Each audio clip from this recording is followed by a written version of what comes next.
ఆకుకూరలకి పళ్ళన్నిటికంటే తోటకూరలోనే ఎక్కువ sodium content ఉంటుంది. మరి న్యాచురోపతి ఫాలోవర్స్ తోటకూరని కాస్త ఏదో ఒక రూపంలో రోజు ఉపయోగిస్తుంటే చాలు, అసలు శరీరానికి సహజంగా లవణాలు అందుతాయి.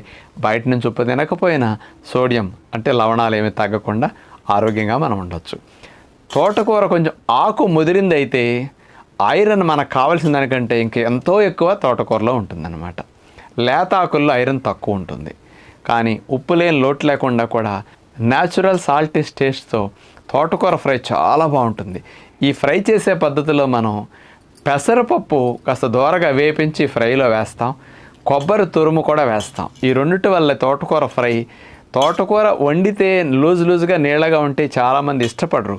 ఈ రకంగా ఫ్రై చేస్తే ఎంతోమంది ఇష్టంగా ఆకుకూరను కూడా బాగా పిల్లలతో సైతం తినగలుగుతారు. అలాంటి హెల్దీ వేలో తోటకూర ఫ్రై ఎలా చేసుకోవాలో ఇప్పుడు చూద్దాం. తోటకూర ఫ్రై తయారు